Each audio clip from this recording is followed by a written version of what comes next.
Liz, and I'm going to read you tonight's bedtime story. It's about a cat. I love cats. I've got 2 of my own, and this story was very special to my family. It was given to my little girl when she was only 4 months old. And if you look at the pages as we read the story, you can see how much she enjoyed the book and the fact that the corners have been nibbled. Shall we see what happens? Are you ready? Are you feeling all cuddly? Let's go. Tonight's story is Paddiwak and Cosy, written by Burley Doherty and illustrated by Alison Bartlett. Given to Nissa with love from Grandma in September 2004. Paddiwak was a prince of a cat, a posh job, a bit of a snob. Very smart in his neat brown suit and his little white shirt and socks. All day long he would sit in the sun and wash himself with his sticky lick tongue. But yesterday was a terrible day. Sally came home with a big blue box that bumped and shivered, with a box with noisy feet inside. Paddiwak yawned and slid off his chair. Oh, he sniffed at the box with the noisy feet. The lid flipped up, and out came a whisker, and 2, and 3, and 4, and more of another cat. But what a cat! A laugh of a cat, a dumpling cat, with a black bit here and a white bit there, floppy round the tongue, and great big paws. Sally said, "Here you go, Paddiwak, a friend for you." Paddiwak hissed "Sss," and arched his back and fluffed up his tail and spitty spit spat. He ran through his cat flap and into the rain. "I'm never, never, never going home again."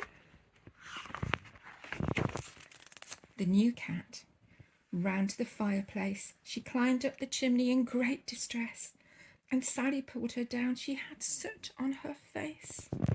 And Paddiwak crawled under the garden shed. "I'm never, never, never going home," he said.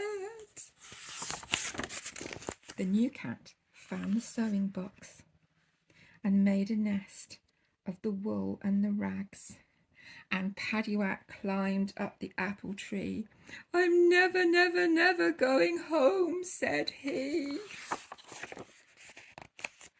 The new cat ran upstairs, fearful and scared, squeezed under the dusty bed and sneezing there. And Paddiwak howled from the garden wall, "I'm never, never, never going home at all." The new cat found the cellar, as dark as dreams. She tiptoed round the shadows where she couldn't be seen. She cried in the corners all alone, and Sally cried too. "I used to have 1 cat, I thought I'd have 2, and now I've lost them both. I've lost my little slim cat, my posh job, my bit of a snob. I've lost my little cuddle cat, my laugh of a cat, my daft cat. I thought I'd have 2 cats, and now I have none." When all the house was sleeping, the new cat crept up the cellar stairs. She had soot on her face and wool in her tail, and fluff on her fur and cobwebs on her whisker, and her feet were filthy. "Oh, I look a mess." She climbed into the airing cupboard, as warm as a pocket, secret as a whisper, and purred herself to sleep.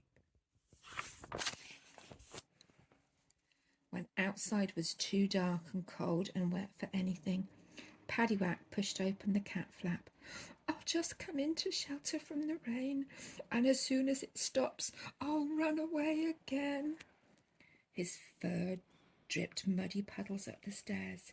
He had twigs in his tails and leaves in his ears, and his socks were as black as boots, and he didn't care. He found his favourite den, the airing cupboard. He could hardly climb in, he was so cold and tired.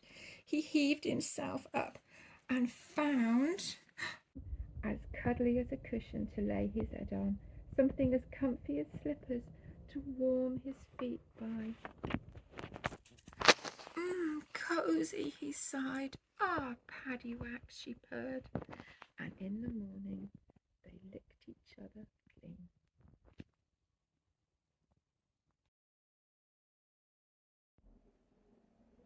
I hope you liked that story, even though they were both scared because of all these sudden changes that had happened to them.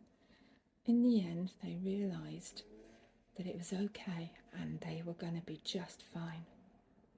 And sometimes that happens with us as well.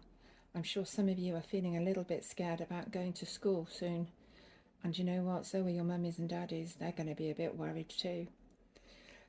But just like with Paddiwak and Cosy, even though you're feeling a little bit nervous, it's going to be just fine. Night night.